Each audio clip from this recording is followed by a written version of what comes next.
Nicodemos era um grande professor de Israel nos tempos de Jesus. Ele tinha estudado muitas vezes todas as escrituras que estavam disponíveis naquela época, incluindo toda a lei. Mas mesmo assim, ele tinha algumas dúvidas, em especial de uma parte bem específica do livro de Números. E aquilo incomodava tanto Nicodemos que ele queria urgentemente perguntar para Jesus qual era a resposta. Você sabe o que estava incomodando Nicodemos? Vamos descobrir junto o que a Bíblia fala sobre isso?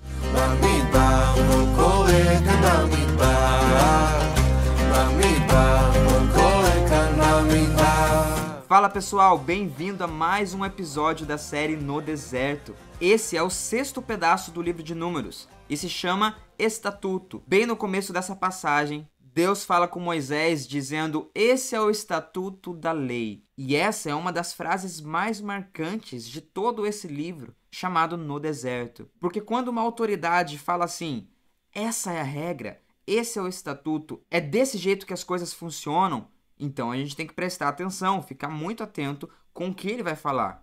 E Deus diz que esse é o estatuto da lei, é desse jeito que a lei funciona. Um estatuto normalmente é um conjunto de regras que vai direcionar um grupo de pessoas. Deus já tinha dado os mandamentos antes, mas agora ele vai nos explicar como funcionam as coisas no reino dos céus. Nem sempre isso é fácil de entender. Às vezes existem regras nos lugares que a gente participa, visita, que a gente não entende muito bem o porquê daquela regra, mas a gente obedece mesmo assim, porque a gente faz parte daquela instituição, daquele trabalho, daquela escola, daquela família. E aqui com os mandamentos de Deus é a mesma coisa. Existem algumas regras que a gente hoje ainda não entende. E talvez algumas a gente nunca vai entender. Mas Deus vai explicar pra gente como que as coisas funcionam dentro do reino dos céus. Isso é um estatuto. É uma explicação de como as coisas vão funcionar, mesmo que a gente não entenda muito bem. E o resumo do funcionamento do reino dos céus é explicado aqui por Deus no formato de um sacrifício,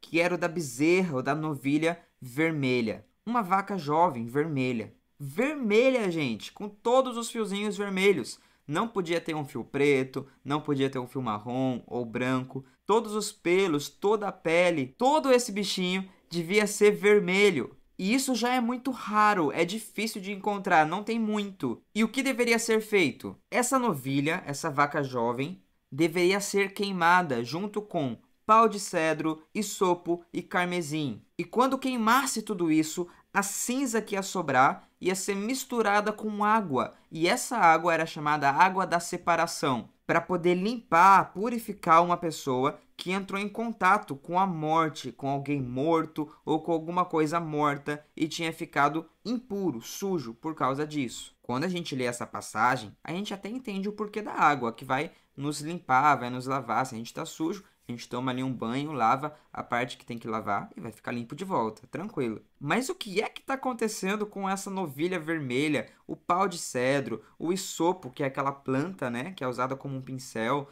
e também aquele carmesim, que é um pedaço de pano vermelho de volta? A gente já tinha visto esses elementos antes, lá na porção do leproso. Se você não assistiu aquele episódio, você pode conferir no link que está aparecendo aqui na sua tela. Por que tem que misturar a cinza daquela vaca vermelha na água para poder limpar uma pessoa que entrou em contato com a morte? Nicodemos, segundo escrito em João capítulo 3, foi conversar com Jesus sobre isso. E Jesus disse para ele que a pessoa precisava nascer da água e do Espírito. Essa é a água da separação.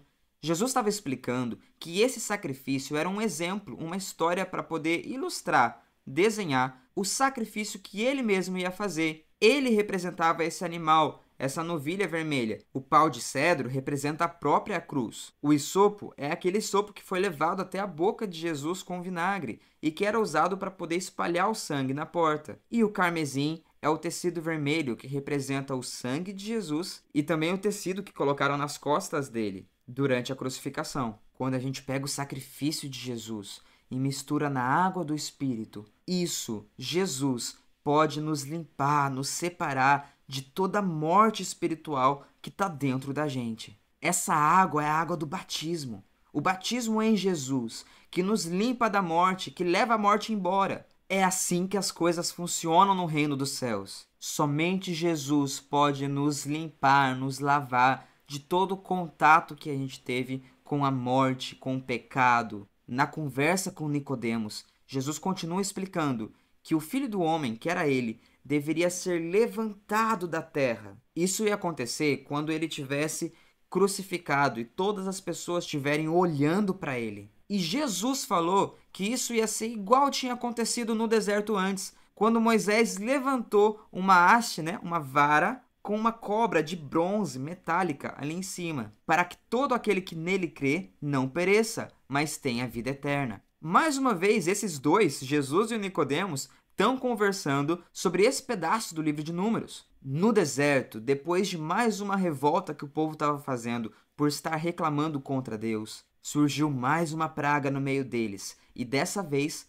muitas cobras começaram a atacar o acampamento. E a Bíblia diz que muita gente morreu. Moisés pegou um pouco de bronze, que é esse metal um pouco laranjado, e fez o formato de uma cobra, uma serpente, e pendurou em uma vara bem alto. Todas as pessoas que olhavam para essa cobra não morriam, mas tinham vida. Jesus agora está se comparando com essa história. Vamos entender o que ela significa? Gênesis 3,14, a cobra que era o Satanás, o inimigo, recebe um castigo. Ele deveria andar arrastando a sua barriga pelo chão, na areia, pelo meio do deserto. Esse foi o castigo que ele recebeu. Esse castigo não era para os seres humanos.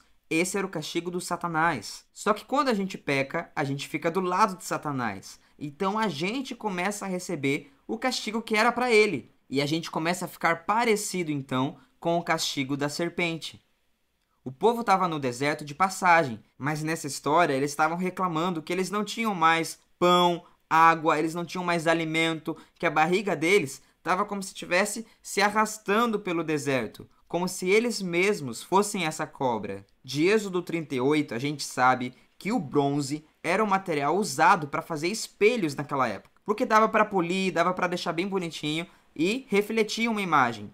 Então, quando Moisés faz uma cobra de bronze, na verdade ele faz uma cobra que está espelhada. As pessoas que olhavam para aquela cobra de pertinho conseguiam ver a imagem do seu rosto refletida naquela cobra. É como se você olhasse para aquele animal e começasse a enxergar você no mesmo formato que uma cobra. Imagina ver o seu rosto dentro do rosto de uma cobra. É um pouco assustador, mas isso mostra uma mensagem, que o comportamento daquelas pessoas que estavam murmurando por estar faltando pão e água, estava sendo igual do inimigo. Eles estavam fazendo a mesma coisa, então eles iam receber o mesmo castigo. E Jesus fala que ele pegou esse castigo e levou em cima da cruz sobre ele. Ele pegou o nosso pecado, o nosso sofrimento, a nossa ansiedade, as nossas inquietações, as nossas tristezas, e ele levou no corpo dele. Então as pessoas que vão olhar para Jesus na cruz vão ver o corpo dele rasgado, vão ver a barriga dele humilhada, vai ver ele sem força, e a gente precisa reconhecer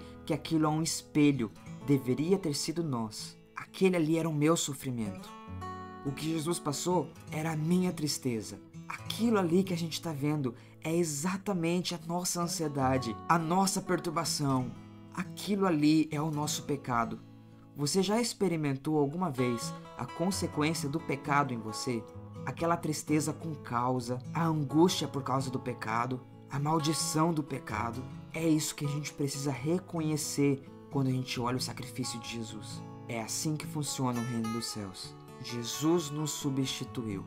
Ele assumiu o formato de uma serpente para que a gente não morresse picado pela serpente que é o Satanás. O mesmo João que escreveu essas palavras de Jesus teve uma visão depois, que foi Apocalipse.